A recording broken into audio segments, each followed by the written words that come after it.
May we continue with what we were talking about yesterday.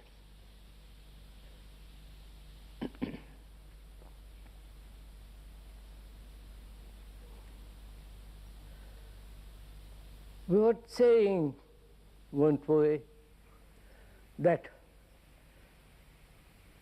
our brain, whole of our mind also,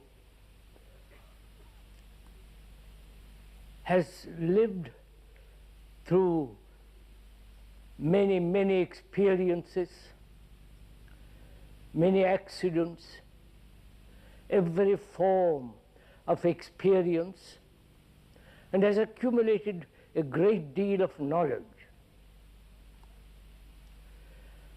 And that knowledge has formed a pattern according to which we live.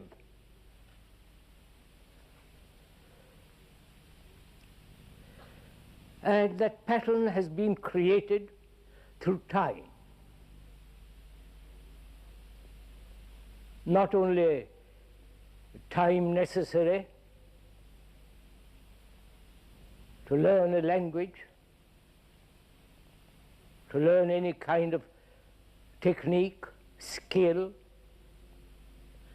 but also that very knowledge has created a whole structure of our existence, psychologically, inwardly, inside the skin, as it were. And apparently, after many, many million years, we have hardly psychologically changed at all. We have become more modified,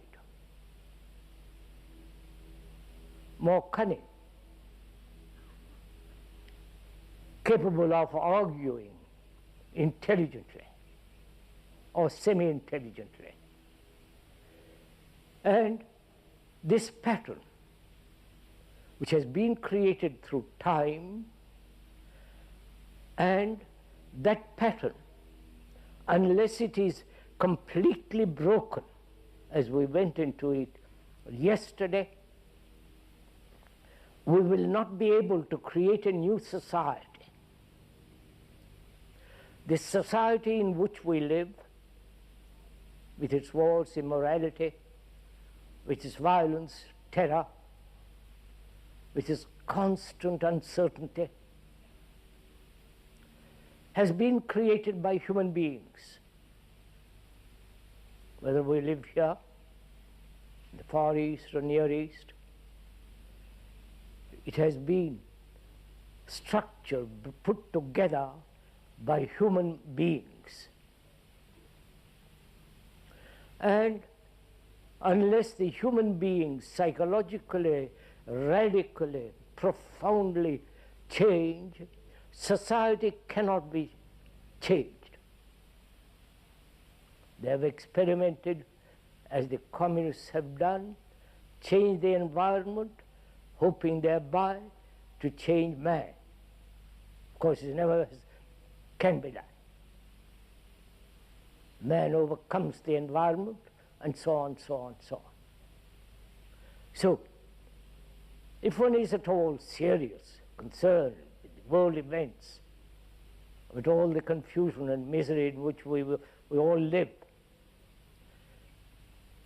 it becomes absolutely necessary to bring about a psychological revolution in ourselves.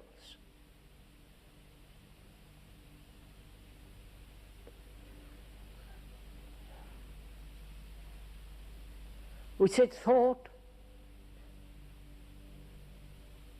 has created this mad, insane world.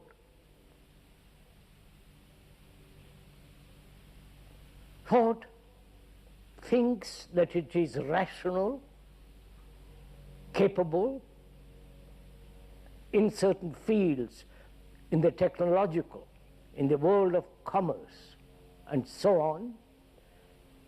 There it is fairly rational. But psychologically, it is totally irrational. Thought, as we said yesterday, is the outcome of memory, experience, knowledge. And we also said yesterday that thought is matter, and whatever it creates must belong to that. And can that thought, which is limited, as knowledge is always limited, can that thought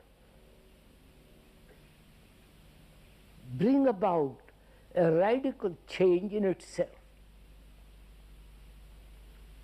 That's what we are talking about yesterday. And we should go much further into the problem. Also, please bear in mind that we are talking over together.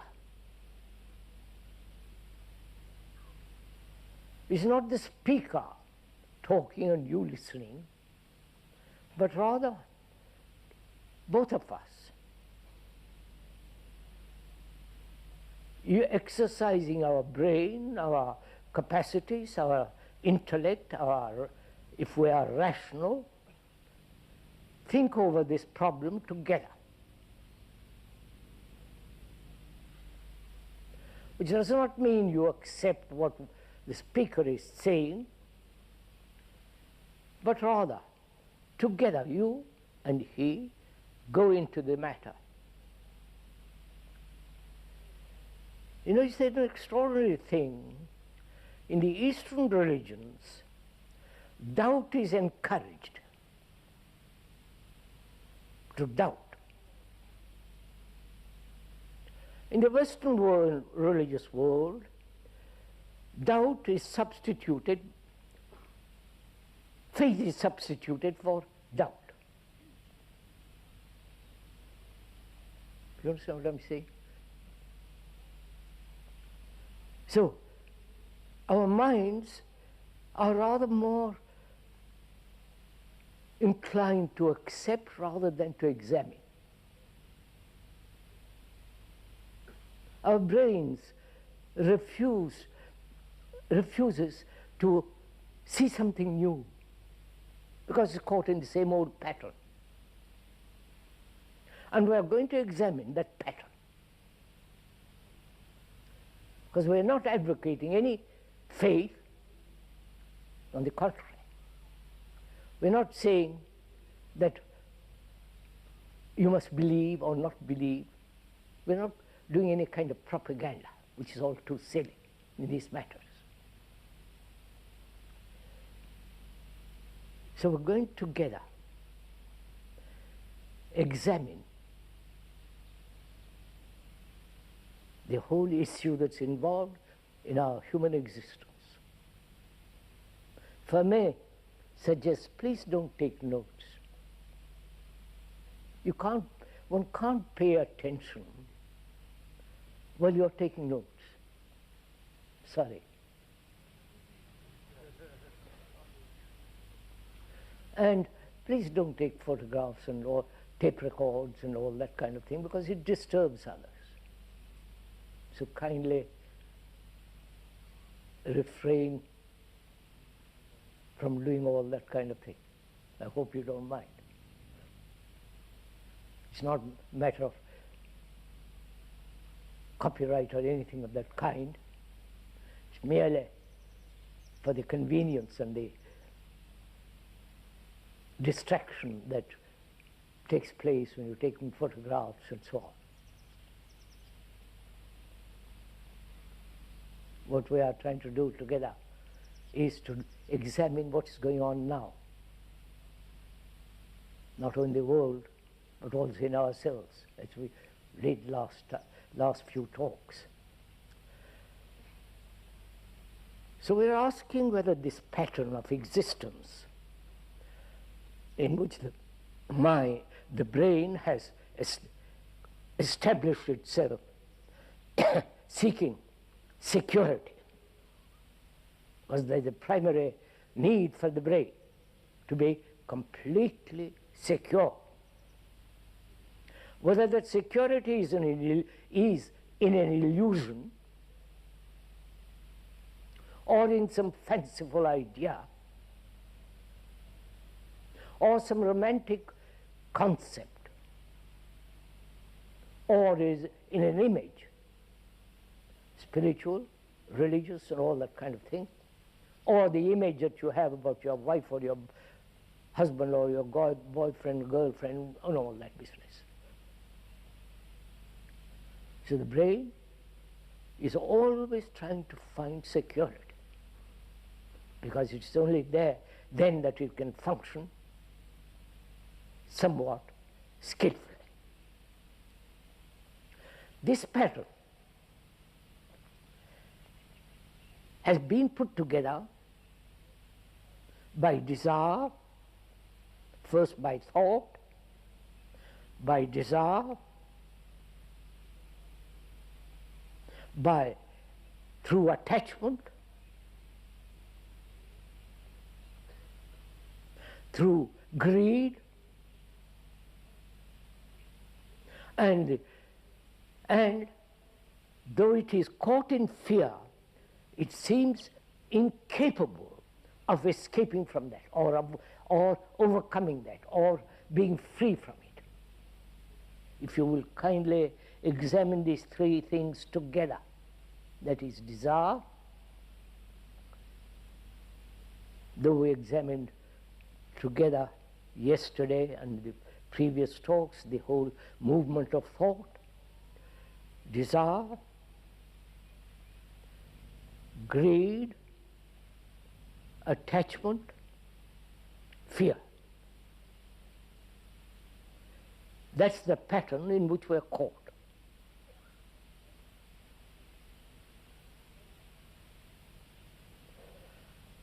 And is it possible to break this pattern? Please inquire together with the speaker. That is, let's think over the matter together. Not that I am explaining and you are accepting, or you are rejecting and so on, but that is the problem that confronts us.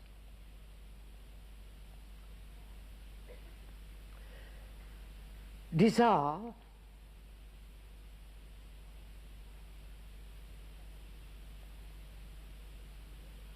has created so many problems, both sexual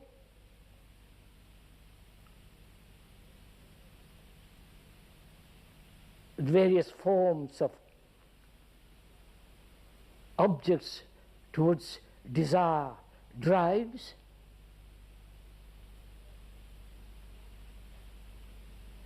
and desire to achieve success, desire to be better than somebody, and so on, so on. This whole competitive existence of human beings.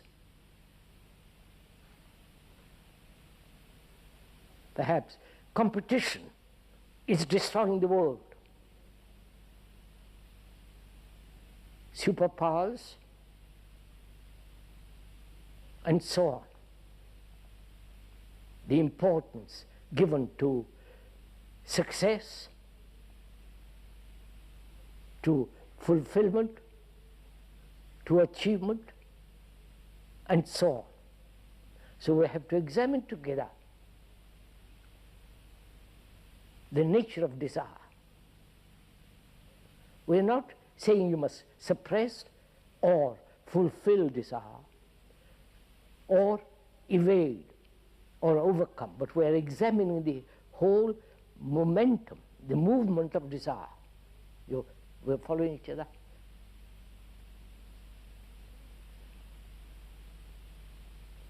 Religions, that is, the institutionalized acceptance of some dogmas, rituals, images, and so on, those religions have said desire must be suppressed. In order to serve God, you must come without any desire. I don't know if you have gone into it, but we needn't go into that matter now. So, but we are not saying we must do that. We are examining if we can understand the nature and the structure of desire, not verbally or intellectually, but actually, factually. Then perhaps desire has its proper place. But now desire is so consuming all. Instant fulfillment of desire, whether it's in meditation, whether it's in taking coffee, whether going somewhere or other, it must be fulfilled. It must be acted upon instantly. Restraint is looked down upon, is even denied.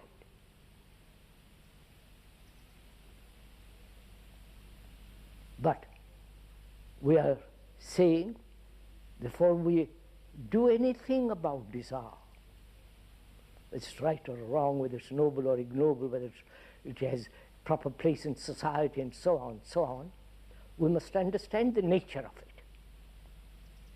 Right, sirs? Are we following each other? Good. What is desire?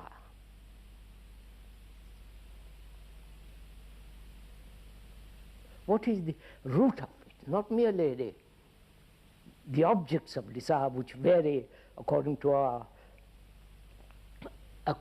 age, according to our circumstances, environment, pressure, and so on. What is the root of desire? How does desire come into being? And why does desire play such an extraordinary part in one's life? Right? Please, sirs, as we said, we are talking over together, seeing the nature of desire, not according to the speaker, as he pointed out earlier. Then we must have doubt.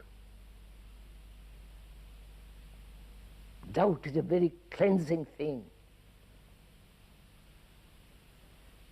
But also, doubt must be kept on a leash, as you keep it on a dog is kept on a leash. You must let the dog go sometimes, run. But also, you must keep it on a leash occasionally. So in the same way, doubt is an extraordinary quality of cleansing the mind. But also it must be kept on a leash. So we are saying, together, let us talk over the nature of desire and find out its proper place. What is desire? How does it come into being with all of us? With the most highly sophisticated, educated intellectuals, with the ordinary person, and also with all those monks and saints who are consumed by desire. You may take a vow of celibacy, as the monks do all over the world, but desire is burning in them. So we must carefully examine this thing. Right, sirs?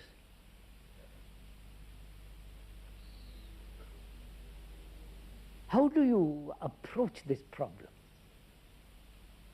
You understand? How do you, when you want to examine the nature of desire, how do you look at it? Do you understand my question? How do you consider or observe the movement of desire?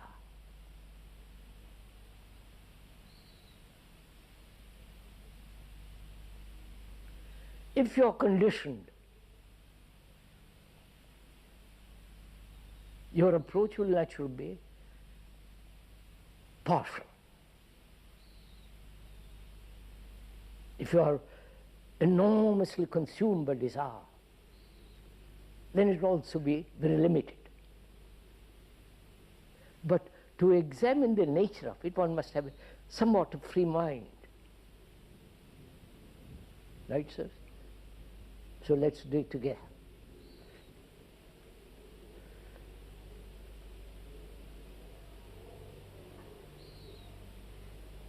There is not only a visual seeing, that is, you see something very beautiful, and that the perception of it, the seeing of it, creates a sensation, right? That sensation, there is sensation, contact, right? The seeing, the sensation, the contact, then what takes place after that? You understand my question? What I'm saying? You see something, a woman, man, car, a picture. This seeing creates the sensation. Then the touching of it. Then what takes place?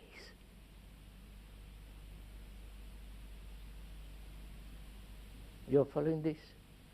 Please follow it, otherwise I will be talking and you will be merely be listening, which will lead us nowhere.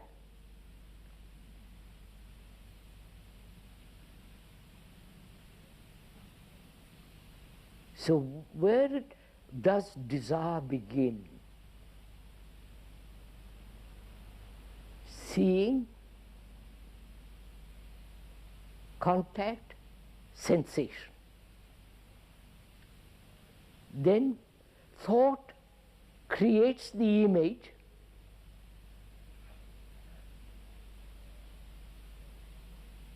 and when thought has created the image through that seeing, sensation, contact, then thought creates the image, you being, thought makes that desire to possess or not to possess, right?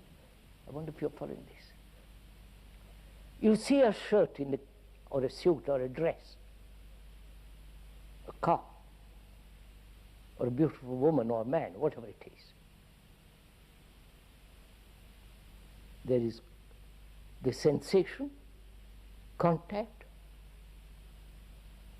then thought creates the image, you in that shirt, in that dress, or in the car. At that moment, desire is born. You following on this? It's not what I am telling you. You are discovering this for yourselves. Right? Are we going together? So desire is born when thought creates the image. When there is seeing, contact, sensation, then thought with its image, sitting in the car, driving the car, or wanting, you follow? The whole momentum takes place.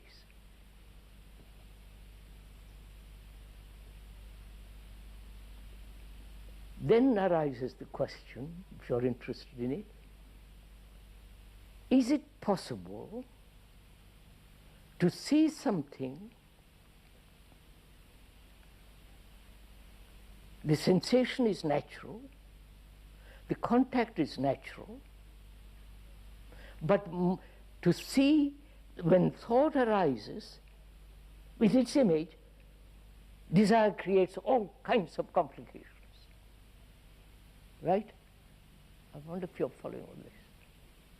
So the question is it possible for thought not to create the image at all? You understand? That is, seeing the car, the sensation, thought saying, creating the image of you driving in that car, the power, the position, you know, all the fun of it. But before thought creates the image, not to allow that image to be formed. I wonder if you follow this. Is it very concrete? Have you understood something at all? Are we moving together? Huh? So we are saying discipline is not conformity, right? But the very observation of the whole movement of desire creates its own order.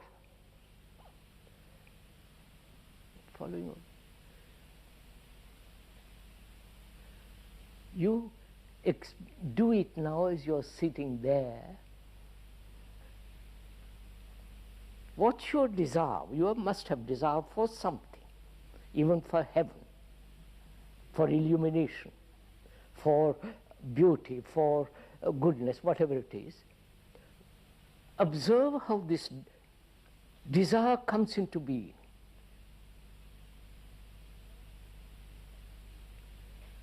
And the moment when thought creates the image, then there is the whole of that energy directed. You follow?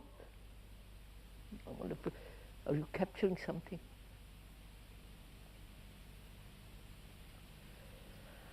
So, desire then does not make disorder, as it is doing now.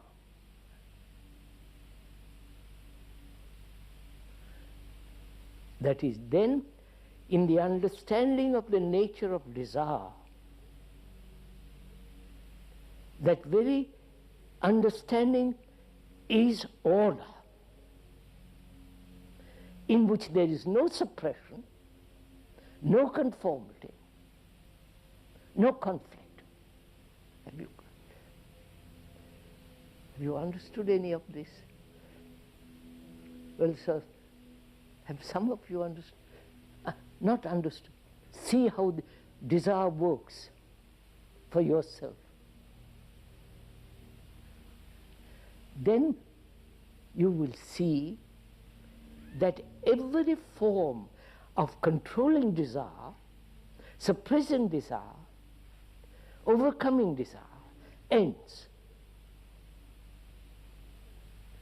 Because you see how desire comes into being. And before it arises, you are aware the whole nature of the movement of desire. I wonder if you are. Understand it, sir? I must talk to someone, I don't know, you know.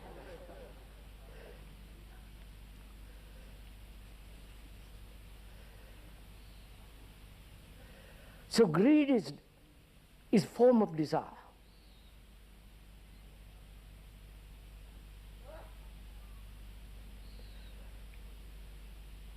Greed is encouraged by by the industrialists, by the commercial, all that business. It's encouraged. And that's become an immense problem in this world.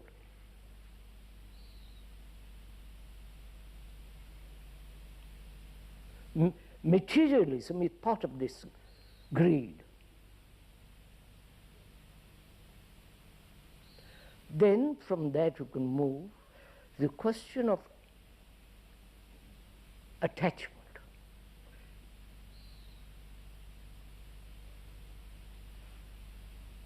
Most of us are attached to something or other. May be a piece of property,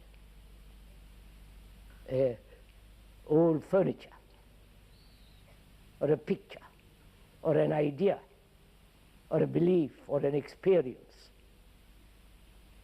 Watch yourself, please. You're attached to something, or to a person, to some experience that one has had. Where there is attachment, please listen, just observe the consequence of attachment. We're not saying you mustn't be attached, just observe the nature of attachment. And then out of that observation comes right action with regard to attachment. If you're attached to a belief, what is the nature of that belief? Who has created the belief? You understand? You're attached to a religious concept, a religious image, or to a person. What is implied in that attachment? First, please just listen. You understand? Just listen. Then we can move together. You know you're attached to something. Why? Is it that you are lonely?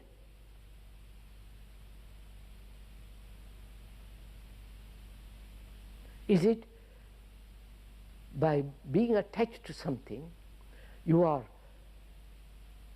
feel sufficient in yourself? Is it that if you are not attached to anything, you feel completely isolated, empty? Is it being attached to a person gives you a comfort, security, a sense of identification? The consequences of all that is the loss of it, the fear of losing it, jealousy, anxiety, hatred, a sense of being deeply wounded. So, attachment will inevitably lead to all this. Right? Now, when the speaker explains all this, is it an idea or an actuality? You understand what I'm saying?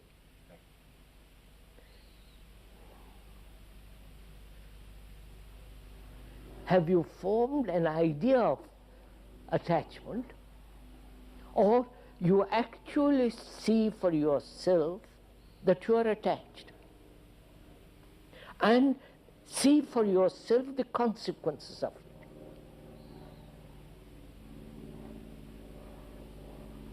And so it is not an idea which you accept, but you are observing the movement of attachment. Right? Now, what will you do about it?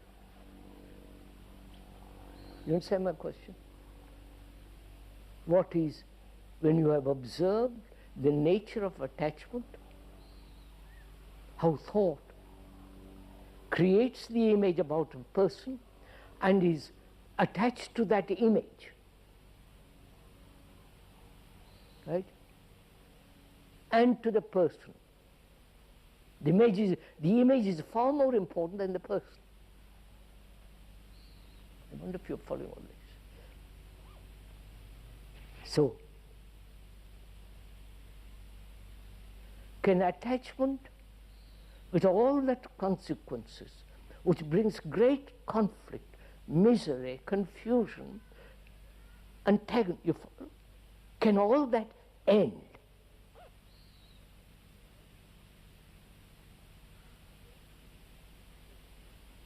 Then what takes place when you end attachment? You follow? No, sir, please, no. You understand my question? You are attached. You know, you have intellectually or actually observed the consequences of attachment with its conflict, fear, and so on.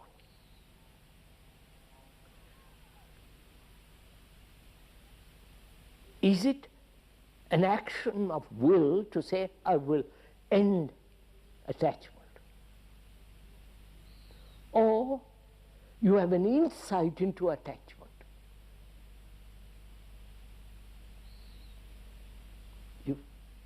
If you have an insight into attachment, because you see the whole moment, the movement of it, then there is an ending of it. Not that you are attached to something else. You understand? One may be attached to that person or to that idea, and letting that attachment go and be attached to another person, another idea. We are talking the ending of all attachment, which brings enormous psychological conflict.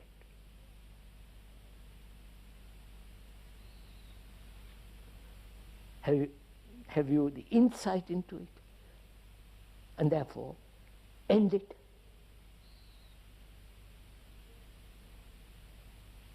Then, what takes place? When you end something, you understand? When you stop drinking, if you do, or when you stop smoking,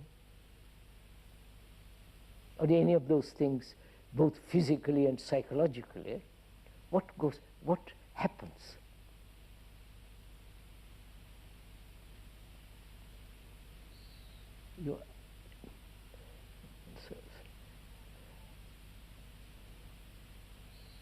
You want me to tell you? You see, that is the danger. That's how you create authority, dependence on another.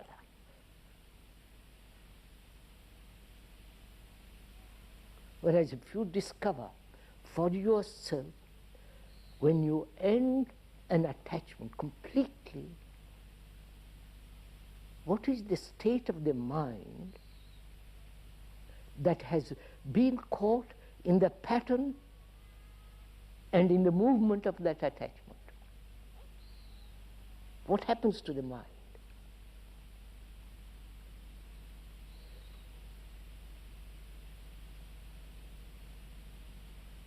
Something totally new takes place, doesn't it? You have broken the pattern of attachment. Therefore, naturally something other than this pattern comes into being. Bene? Are you doing this? See, you're all so frightened. That's the root of it. So we have to examine what is fear.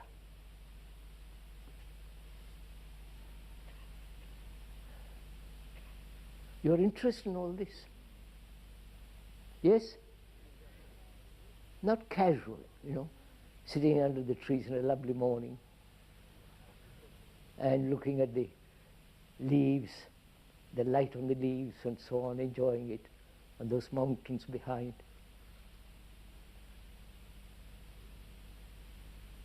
We are saying something very, very serious. You can't play with this kind of thing.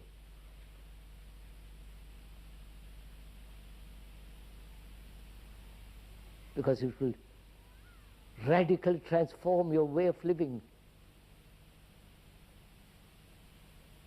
And if you don't want to be radically transformed, don't listen to all this. Probably you are not anyhow. But if you are serious, you may be listening. So we are not entertaining you intellectually or emotionally or romantically. It's a very, very serious matter of life.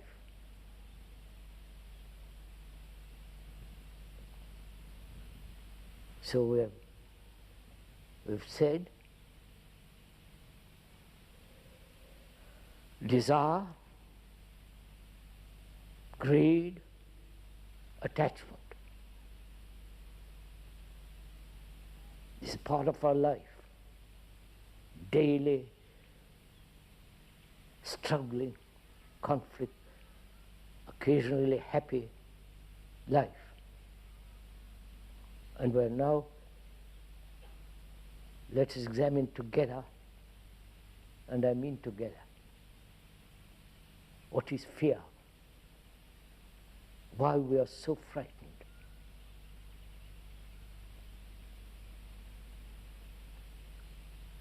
And this problem of fear has not been solved at all, though we have lived 1,000 million years. We're still carrying on in the same old pattern of fear.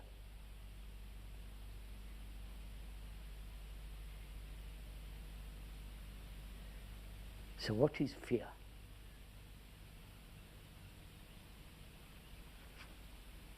And isn't one afraid of letting go of attachment?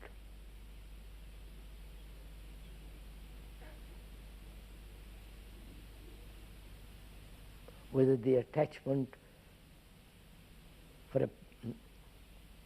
to a person, belief, a concept.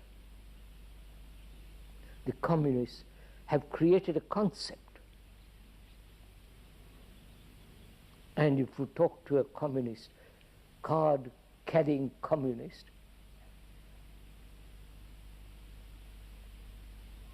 he's afraid to let that pattern go. He won't think of anything anew, right?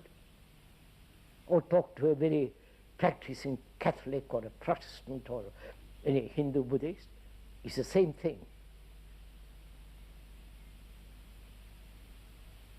They're afraid. Because in that pattern, in a conclusion, in a belief, there is security. There's a sense of stability, strength. Whether that idea, that image, that concept be an illusion, that very illusion gives you security.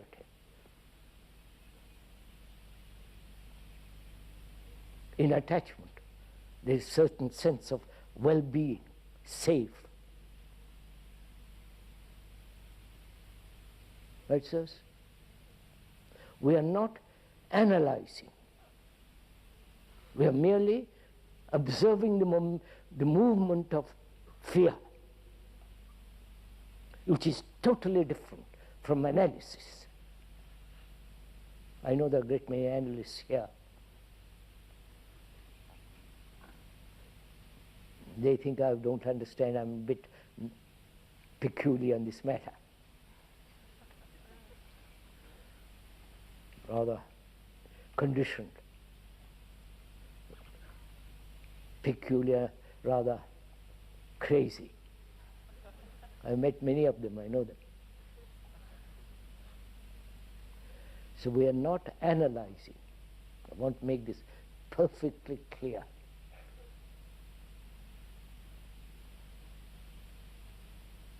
Because analysis implies the exercise of thought. Thought is partial, limited, because all knowledge is limited. And always living within the shadow of ignorance. And analysis is a process of exercising knowledge that has been acquired and operating from that knowledge. We are saying quite the contrary. Observation is entirely different from analysis. Just to observe the nature of fear.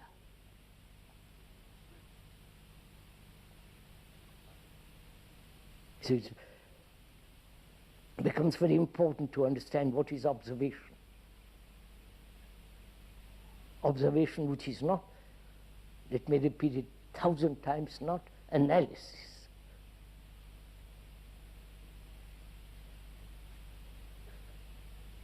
So what is observation? To observe. To observe that thing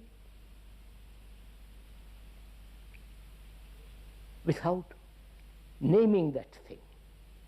Because the moment you have named that thing as a tree, you are observing it with a word, with a concept, with an image, right? Go into it with me for a moment. But to observe that thing without the word,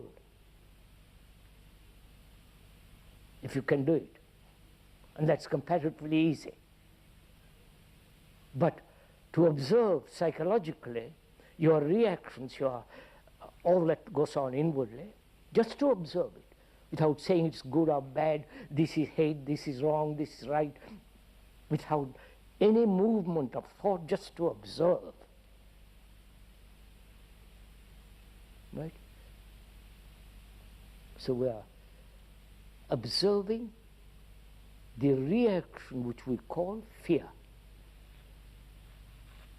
Fear that comes into being when you feel that it is necessary to have, not to be attached, not to, whatever it is.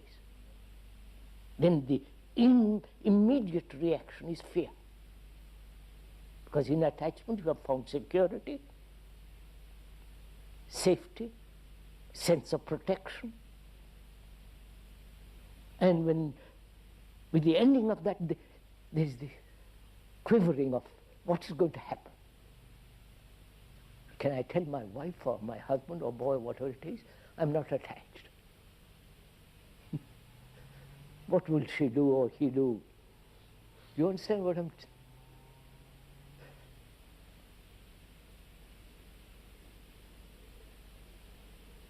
So, we are now examining together we are observing the nature and the movement of fear.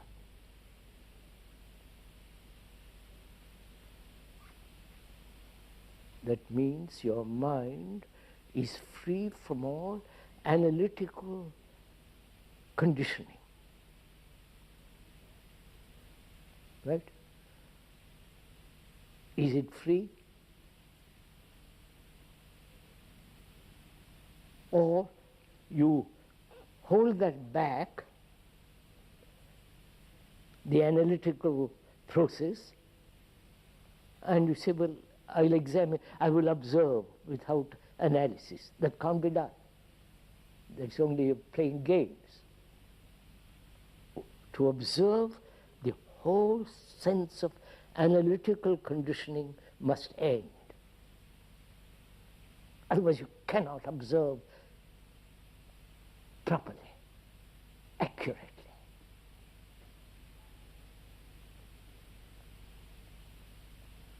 because all our education, all our conditioning is to analyze, see the cause, see the effect, try to change the effect, and so on, so on, so on. Only analysis is much more complex than that, but I'm just putting it very briefly, rather insufficiently. But to observe is much more arduous than analysis.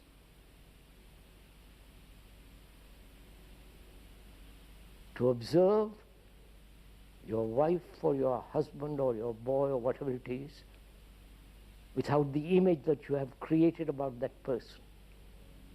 You understand my question? Each one of us have an image about the person with whom we live.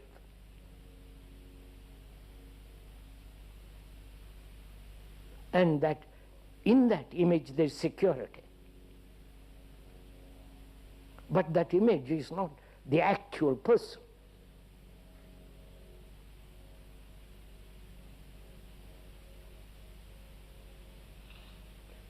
How that image is created, whether that image can end, is a different problem.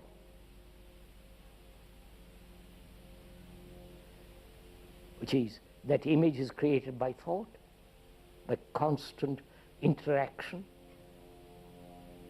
and that image is with which we live. And so the image and the actuality are two different things, right? And so there's conflict, obviously. The struggle between two people, man, woman, or man, so on, so on. Constant struggle, conflict between two people. Or they live on images. When there is no image, perhaps there will be love, compassion, affection, care.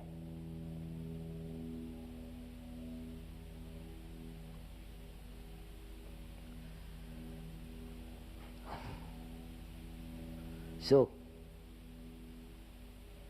let us together observe the nature of fear. Why, after millions and millions of years, we have not resolved that problem? You understand my question, sir? Why?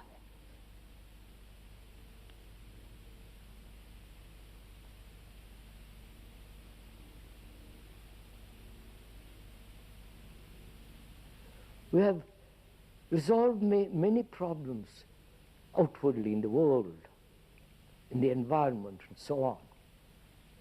But fear is not out there, but in us. It's a psychological reaction. And why haven't we, with all our cunning, with all our knowledge, with all our experience, resolved the problem of fear completely?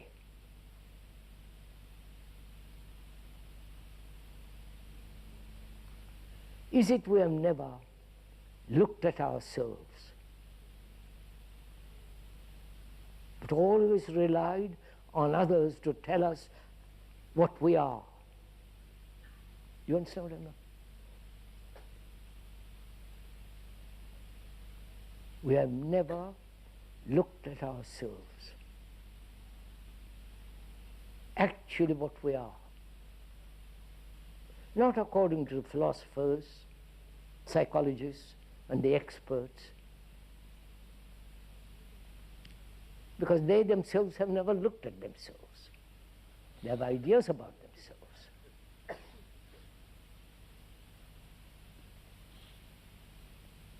Is it that we have never observed ourselves as we observe ourselves in a mirror?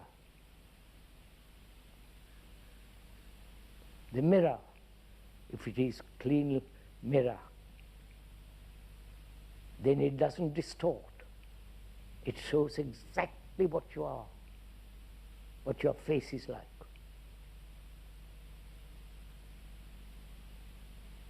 But to so observe ourselves without any distortion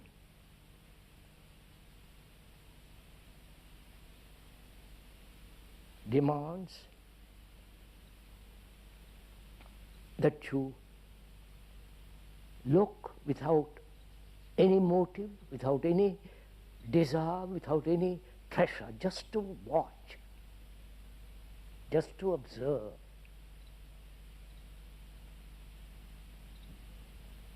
So similarly, we are going to observe the movement of fear. Most of us are afraid. We're not talking about physical fears, that's also involved, but losing a job, all that. Not having employment, not having enough money, having had pain, physical pain, fear of not having the pain again.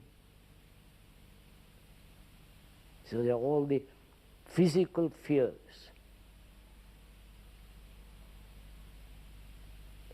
And it's much more important to understand first the psychological fears, because then perhaps we can do something about physical fears more sanely, rationally.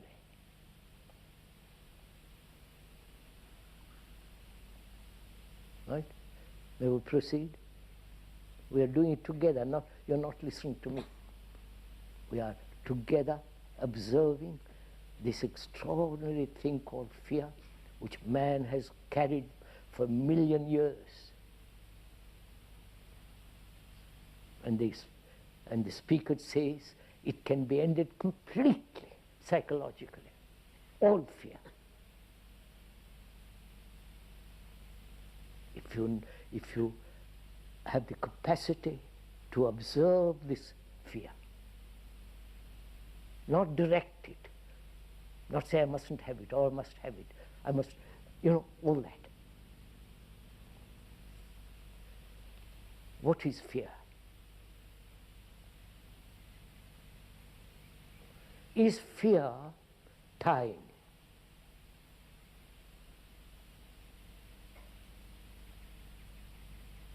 You understand? Time being that which has happened yesterday and that which might happen tomorrow. You understand? Which is time. Is that the cause of fear? Go into it slowly. Let's go into slowly. Because when we have finished observing fear this morning, it must end so completely that you have no psychological fears at all. Then you are a rational, sane human being.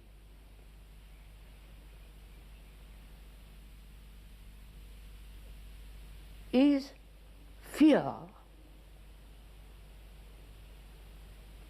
a movement of thought?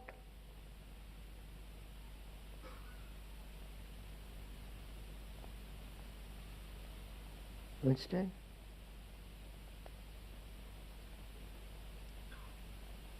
That is, there has been fear in the past. There is the memory of that, the remembrance of that, and the remembrance is movement of thought. Right? Which again is the movement of knowledge. Right? And this knowledge is stored up in the brain, and this knowledge is me. Right? When I say I am attached to you, I'm attached to you because you're the audience, and I derive great pleasure from it. Because I can talk to you, fulfill myself, all that nonsense. And that gives me a great sense of fulfilling. So, thought has experienced this sense of power. That thought then says, if I let this go, I'm frightened. I'm nothing. Right?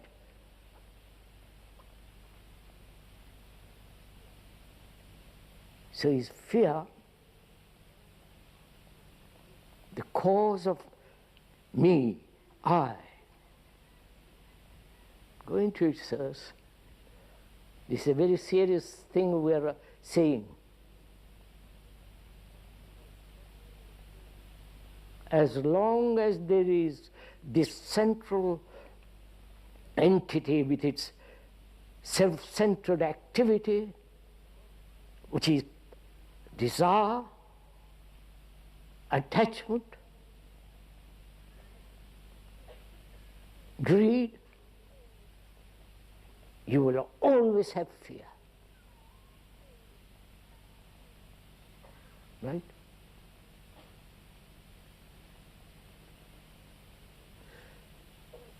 So when you understand all this, not words, not ideas, not through the intellect has its place, to this understanding is to see totally this whole fabric. That means to have immediate insight into the nature of fear.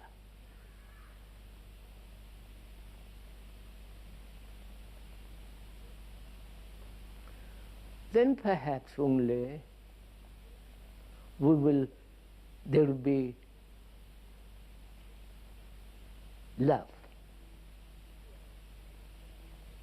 Fear and love cannot go together.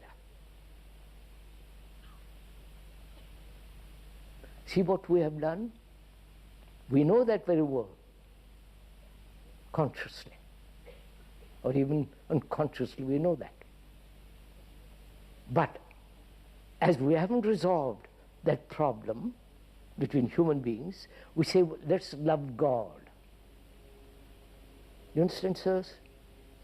How we have transferred that which must exist between human beings, and that can only exist when there is no fear. We have transferred that love to some object created by thought. And we are satisfied with that.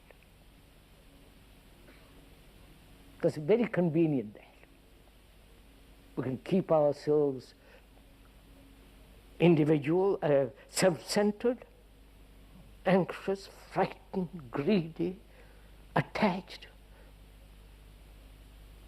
and talk about love of God, which is sheer irrational nonsense.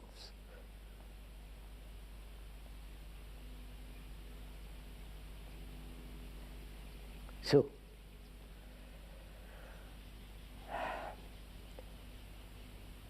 at the end of our talking together this morning, as two friends who are involved with this problem, who are concerned with the social order, which is disorder, and seeing that there must be a transformation in oneself before society can be changed, they are talking over together this problem.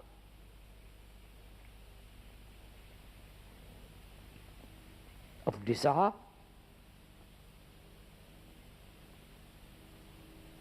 greed, attachment, and fear. That's the pattern in which we have lived. In that pattern, we have found great security.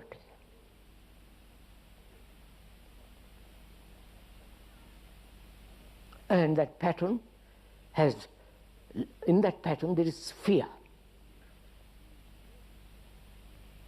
And seeing that totally is to have a deep, is to have an insight into it. And when you have an insight, the whole problem is completely changed, broken.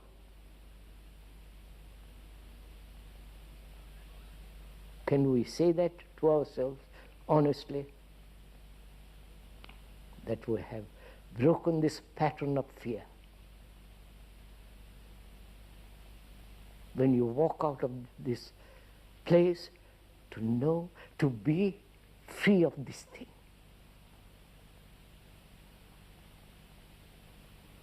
Then you become a rational, sane human being. Unfortunately, we are not that now.